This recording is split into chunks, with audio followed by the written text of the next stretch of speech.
Welcome to Accessible Art History, the podcast, the best place for art history lovers or anyone that is curious. My name is Annalisa, and I'm going to be sharing an amazing Metropolitan Masterpiece with you today. Just a quick reminder before the episode starts, all sources and images will be posted on the Accessible Art History blog. You can find a link in the episode description, as well as on Instagram at accessible.art.history and at metropolitan.masterpieces. Now that we have that out of the way, let's get started. One of the most jaw-dropping facts about the Metropolitan Museum of Art is the fact that it contains an entire Egyptian temple within its halls. The Temple of Dendur was given to Egypt by the United States as a gift, thanking the government for helping save important architectural structures. It stands as a testament to both the beauty of Egyptian art and architecture and to international relationships. So to learn more, keep on listening. The Temple of Dendur is a modest Egyptian Roman building consisting of a temple space and an entry pylon. It was completed during the reign of Emperor Augustus around 10 BCE. The building approximately measures 42.7 feet long, or 13 meters, by 21.5 feet, or 6.6 meters wide, by 16 feet, 4.9 meters high. Unsurprisingly, due to its original location, the Temple of Dendur is built of Nubian sandstone. In fact, it is constructed of 661 individual blocks weighing a total of 640 tons, or 580,000 kilograms. The walls are carved both on the inside and the outside, with relief carvings showing rituals, gods, kings, and other decorations. In ancient times, it would have been painted in brilliant colors, but time has since worn away that detail. I think we can get a great sense of the temple from this quote by Amelia Edwards, an English writer who visited the temple during the 19th century when she toured the Nile. At Dendur, when the sun is setting, we visit a tiny temple on the western bank. It stands out above the river, surrounded by a wall enclosure. The whole thing is like an exquisite toy, so covered with sculptures, so smooth looking, so admirably built. Seeing them half by sunset, half by dusk, it matters not that these delicately wrought bas-reliefs are of the decadent school. The rosy half-light of an Egyptian afterglow covers a multitude of sins and steeps the whole in an atmosphere of romance. Overall, it was, and still is, a magnificent testament to ancient Egypt. As I mentioned in the introduction, the Temple of Dendur was built during the reign of the first Roman Emperor Augustus. In 31 BCE, he defeated the last pharaoh of Egypt, Cleopatra, and her lover Mark Antony at the Battle of Actium. This brought Egypt directly under Roman rule, which had far-reaching consequences for the growth of the empire. You see, Egypt was known as the breadbasket of the Mediterranean. The nutrient-rich mud from the Nile flooding was perfect for growing wheat and other crops. This wheat would be shipped all over the world, providing flour to make bread. Although Augustus won the right to rule Egypt in battle, he still had to legitimize his rule in the eyes of the people. This is why he commissioned a number of temples, including this one at Dendur, for people to worship at. Plus, it had the added bonus of him being able to place his own image in said temples, worshipping Egyptian gods as pharaohs to cement his place in the new country. Originally, the Temple of Dendur was located in Nubia, so Augustus instructed that it be dedicated to Isis, the primary patron of the city nearby. He also included two local gods, Padeschi and Pahor. Not much is known about them. According to scant records, they were two sons of a local king. They both drowned in the Nile and were deified after their death. Interestingly, the Temple of Dendur is the only temple in the area with depictions of them. After the fall of the Roman Empire in the 5th century CE, the temple fell out of regular use. By the 6th century, the space was transformed into a Coptic church. There isn't much more about Dendur that pops up in the historical record after that until 1933.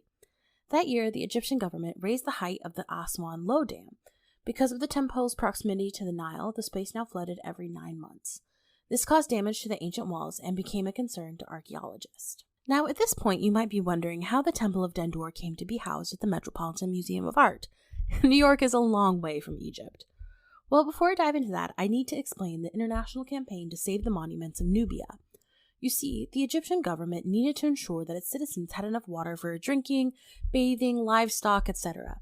So they decided to build a new dam called the Aswan Dam at the Nile's first cataract or shallow region. This would lead to the creation of a new lake called Lake Nasser. But this posed a problem for Egyptian and Nubian monuments. The waters would completely submerge or partially cover some of the most important archaeological sites in world history. Understanding the importance of cultural heritage, the Egyptian government reached out to other governments around the world to help come up with a solution. In fact, the project was later dubbed by UNESCO Courier as the greatest archaeological rescue operation of all time. 24 sites, including the amazing Abu Simbel and our Temple of Dendur, had to be moved piece by piece and reassembled in new locations. This was clearly no small undertaking. Overall, 49 other countries sent financial aid, and many of them also sent teams to help on the ground. The project was a success and led to the creation of the World Heritage Convention in 1972 and to the modern system of World Heritage Sites managed by UNESCO. In 1965, as a gift of thanks, the Egyptian government presented one of the rescued sites, our Temple of Dendur, to the United States. After much deliberation, President Lyndon B. Johnson decided to house a temple at the Metropolitan Museum of Art. The museum was prepared to build an entirely new wing for it and had the resources to ensure its conservation. I'll talk more about that space later in this episode. Next, I'm going to discuss more about specific rituals and iconography at the Temple of Dendur. But first, let's take a quick break.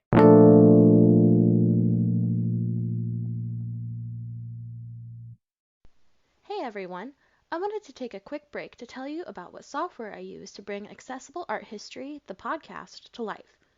It's called Anchor, and it's truly made a difference in my mission of making art history fun and easy to learn about. Although I'd always thought about adding a podcast to my content creation, the thought scared me. I'm not an audio engineer or a tech guru, but Anchor makes it so easy. You can use their website or app to record, edit, and spice up your audio with music. They partner with you to make your podcast a success. Not only do they take care of distributing it to all the major platforms, including Apple Podcasts, Spotify, and Google Podcasts, but they even match you up with sponsors with no minimum listenership required. It makes creating a podcast easier than I honestly thought possible. But the best part, it's absolutely free to use. As someone who is in the beginning stages of content creation, I'm so thankful to have a free platform that helps me create a quality podcast. If you want to get started on your own podcast, simply go to anchor.fm, that's ANCHOR-FM, or download their app on your preferred app store. Thanks so much for listening. Hi there, this is Annalisa, the founder of Accessible Art History. Thanks for tuning in today. As a part of my mission, I work to provide free, quality art history content for anyone who is curious. But if you'd like to support Accessible Art History, you can find the link to my Patreon for monthly support or buy me a coffee for a one-time donation. If you do decide to donate, please let me know so that I can give you a shout out on a future episode. Thank you for listening, and let's get back to our episode.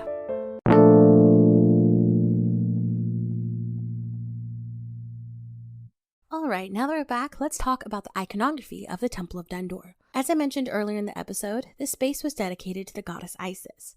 Naturally, she's accompanied by her husband Osiris and their son Horus.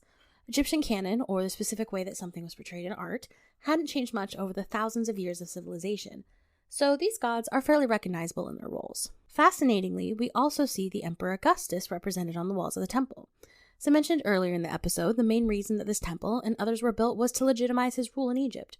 But instead of being shown as a Roman emperor, Augustus borrowed the canon of a powerful pharaoh. This linked his reign directly with the throne that had presided over the country for thousands of years. Additionally, Augustus included himself in ritualistic scenes. There are many relief carvings of him presenting offerings to the gods. Again, he is telling people that his rule is legitimate because he respects their gods as his own. Another use of iconography is through the use of plant imagery. The temple is decorated with carvings of lotus and papyrus plants. They stretch and grow as if out of the Nile River itself. But they aren't included just to be pretty. In fact, they're meant to represent the god Hapi, who had control over the annual flooding of the Nile. Naturally, there are many other standard Egyptian iconographic elements throughout the temple. They include the Ankh, a symbol of life, the double crown of Upper and Lower Egypt, and various minor gods.